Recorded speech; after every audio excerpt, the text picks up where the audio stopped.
Subaru, Baton Rouge. Happy Furry Friends Friday, everyone. I'm being joined by Kasha. She's joining us for the first time with Kasha's ARC Bird Rescue, and she is based in New Orleans. So I brought her on because we know that's the Easter season, and unfortunately, some ducks and chicks are dumped every year. But go ahead and tell us about this duck and this rooster, and also just your mission, your purpose of why you started this rescue.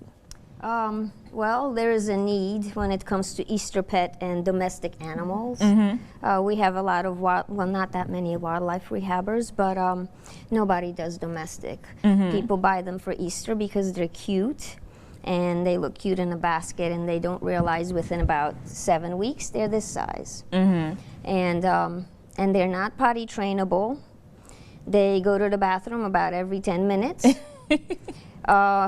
Some people put diapers on them, but that's not feasible. They are very social animals, so they will bond to their humans. Okay. And this little girl, she was dumped at City Park. Oh.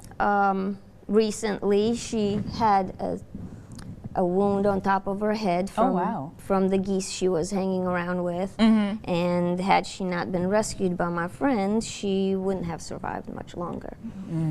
This little guy is, he came last week from New Orleans. He just showed up on Lower Line Street and was on his way to the SPCA, and they would have euthanized him because he's a rooster. So he's got a new home now. He's adopted. So. And then when I found your bird rescue, I was like, that's something I sadly haven't really heard of before happening anywhere.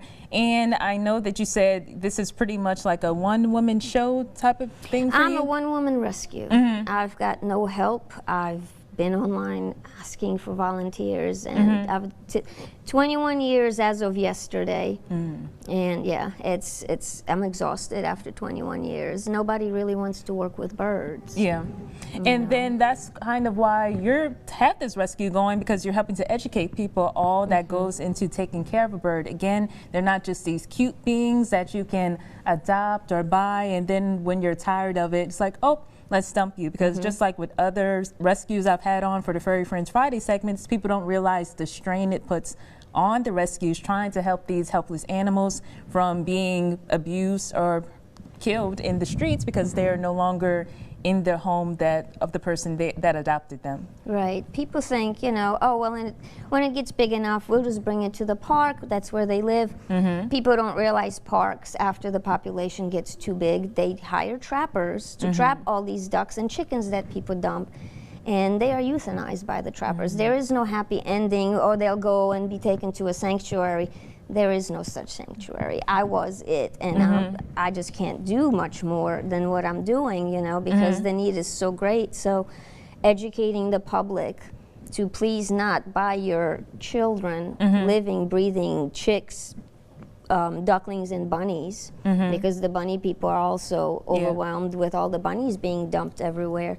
So it's a big problem, and it's getting worse. And I know you said it's even harder for you because you're working by yourself, but quickly tell me how someone can email you or just sign up to start joining your rescue to help you out with this. Just best thing to do is contact me on Facebook through my rescue page. I'm so busy, I barely have time. I don't carry my phone on me half the time. So yeah, on through Facebook is that how people can get in touch with me, because usually I will get back to me. Now, if I have a lot of emergencies, I may not get back to you right away. But yeah, especially when it comes to rescuing somebody that's been dumped or an Easter pet. Well, thank you so much, Kasha, for coming out and sharing this wonderful information. And again, you can follow her page, Kasha's ARC Bird Rescue, on Facebook to learn more about the rescue efforts that she's doing in New Orleans too, and how some of those efforts, how you can help her with some of those efforts that she's doing. But all this information will be posted on our Louisiana First News website.